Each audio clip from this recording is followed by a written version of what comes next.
ఏంటన్నా ఏం జరుగుతుంది? రేవంత్ రెడ్డి గారు అసలు పరిపాలన ఎట్లా ఉంది? ఏమంటుండే ఆయన? ఏం మాట్లాడుతుండే? అప్పుడేం మాట్లాడుతుంది, ఇప్పుడేం మాట్లాడుతుంది? రేవంత్ అన్న అబ్బాము అజ్ఞాతంలో గెలిపేటట్టున్నాడు. రేవంత్ అన్నకు సీఎం హోదాలుండి ఏం మాట్లాడాలా ఏం మాట్లాడద్దు ఏందని చెప్పేసి కూడా అర్థం కావట్లేదు. వారి స్థాయిని వారు తగ్గించుకున్నట్టే మాట్లాడుతుండే. నేను చూస్తున్నా 18,400 కోట్లు వస్తాయి నాకు వచ్చేది దీనిలో ఇలా ఏం చేయాలని చెప్పేసి ఒక రాష్ట్ర ముఖ్యమంత్రి అనేది మాట్లాడు సరేనా?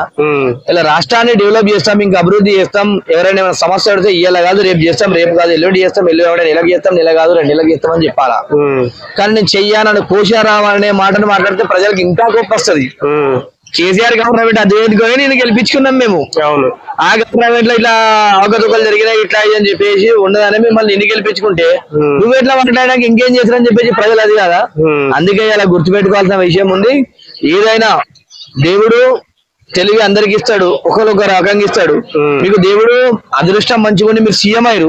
సీఎం లో ఉండే మాటలు తెలివి తక్కువ మాటలు మాట్లాడడం సరికాదు. తెలివి ఉన్న మాటలు మాట్లాడి ఇలా మనం గుర్తుపెట్టుకోవాలి. ఇలా మన ప్రాంతానికి సంబంధించిన ఇలా తెలంగాణకు హైదరాబాద్ ఉంది, మనకి ఎలాంటి బాధ లేదు. ఇలా మరి మనమే ఇట్లా మాట్లాడితే అన్ని సౌకర్యాలు ఉన్నటువంటి మనమే ఇట్లా మాట్లాడితే మరి ఆంధ్రప్రదేశ్ గవర్నమెంట్ ఎట్లా మాట్లాడాలి? ఆయన గురువు గారు కూడా అక్కడ అదే మాట్లాడుతుండే కదా, మా దగ్గర రూపాయి లేదు అన్ని ఇవ్వాలని చెప్పేసి. గురు శిష్యులు ఇద్దరు కలిసి ఆడ మాట్లాడితే న్యాయం ఉందన్న. ఎందుకంటే రాష్ట్రం విడిపోయిన తర్వాత అక్కడ ఏం లేదు, అక్కడ రాజధాని లేదు, ఏం లేదు, అభివృద్ధి లేదు, సోర్స్ ఆఫ్ ఇన్కమ్ లేదు తెలంగాణ ఆంధ్రప్రదేశ్ రాష్ట్రంలో. వాళ్ళు మాట్లాడితే ఓకే. మనకు హైదరాబాద్ అండి, తెలంగాణకు హైదరాబాద్ ఉంది, ఇన్కమ్ సోర్స్ క్రియేట్ చేసి హైదరాబాద్ ఉంది మనకు. హైదరాబాద్ ఉండగా అట్లా మాట్లాడి సరికాదు. ఏదైనా కూడా మనకు సరే బడ్జెట్ లోడ్ పడుతుంటే ఎవరికైనా ఒక కుటుంబంలోనే ఒక నెల ఇట్లుంటే అట్లాంటి కష్టాలు వస్తాయి. రాష్ట్రం అన్నప్పుడు ఒడిదుడుకులు వస్తాయి.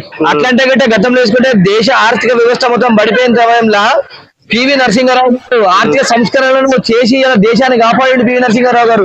మరి దేశాన్ని వారట్లా కష్టం అందరికి వస్తాయండి. కష్టం వచ్చినప్పుడే నిలదొక్కుని రాష్ట్రాన్ని కాపాడుకున్నప్పుడే.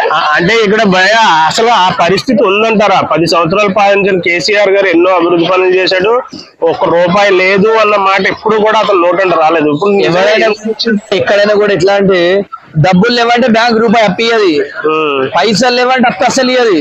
నువ్వు తీసుకున్నాక ఎట్లా కడతావని చెప్పేసి చేస్తుంది కంపల్సరీ. ఏమైనా కూడా first of all Revanth Reddy గారు డబ్బులు లేవనే మాటను మాత్రం మర్చిపోవాలి.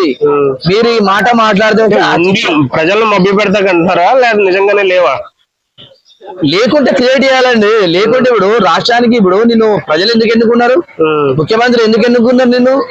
నువ్వు ఏదున్నా రాష్ట్రానికి సక్రమంగా పరిపాలిస్తావు. ప్రతి ఆ కులానికి ప్రతి మతానికి అందరికి అన్ని వర్గాలకు అందరి ప్రజలకు అందరికి కూడా సమానమైనటువంటి న్యాయం సమకూరుస్తావు.